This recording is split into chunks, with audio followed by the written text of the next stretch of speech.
मराठा समाजावर राजकीय अन्याय करून झोपीची सोंग घेतलेले जिल्ह्याचे पालकमंत्री जयकुमार गोरे, आमदार देवेंद्र कोटे, शहर अध्यक्ष रोहिणी तडवळकर यांना जागा करण्यासाठी आणि आमच्या समाजाच्या मागण्याकडे लक्ष देण्यासाठी आणि न्याय देण्यासाठी मुख्यमंत्री देवेंद्र फडणवीस, प्रदेश अध्यक्ष रवींद्र चव्हाण, आमदार विजय देशमुख, आमदार सुभाष देशमुख, आमदार सचिन कल्याण शेट्टी, आमदार समाधान अवतडे यांना जागा करण्यासाठी आज आम्ही मराठा समाजाने ठाईनाद आंदोलन आम्ही तिथं केलेलं आहे।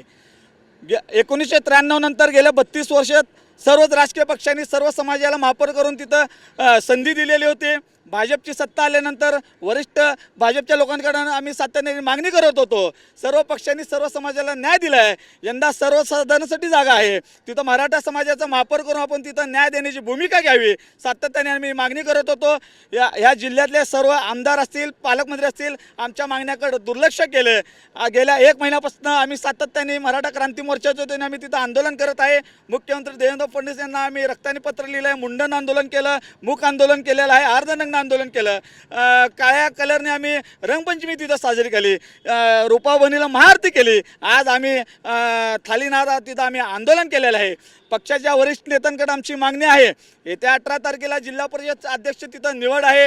पहिला 1.25 वर्ष तुम्ही कुणबी मराठाचा तुम्ही तिथं जिल्हा परिषद अध्यक्ष करा किंवा महापौर विनायक कोंडाल यांचा राजीनामा घेऊन तिथं मराठा समाजाचा महापौर करा। 2.5 वर्षाचा हा महापौरचा कार्यकाळ आहे। 2.5 वर्षानंतर तिथं परत चिठ्ठी निघणार आहे। रोटेशन पद्धत चिठ्ठी असल्यामुळे सर्वसाधारणची चिठ्ठी नसणार आहे। तिथं ओबीसी पुरुष किंवा एससी पुरुषची चिठ्ठी आणणार आहे। एक तर तुम्ही 1.25 वर्ष विनायक कोंडाल यांचा महापौर कार्यकाळ संपल्यानंतर मराठा समाजाचा तुम्ही तिथं महापौर करावा।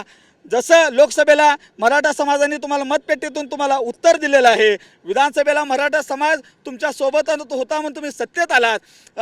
महापौर निवडीनंतर जिल्हा परिषदची तिथं निवडणूक होती, मराठा समाजाचा महापौर न केल्यामुळं भाजपचं जे मिशन 55+ तिथं जे जिल्हा परिषद सदस्य निवडून आणण्याचं स्वप्न होतं, मराठ्यांनी तिथं 38वरच त्यांचं रथ तिथं रोखलेलं आहे।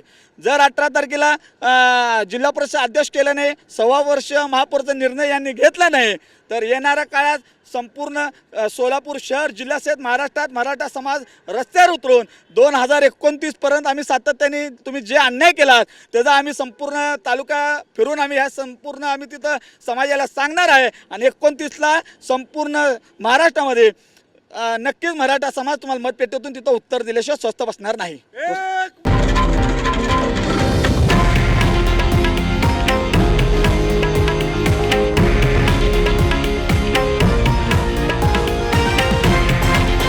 हे आहे देशातील नंबर 1 न्यूज नेटवर्क आणि आपण पाहत आहात TV9 मराठी, एकमेव।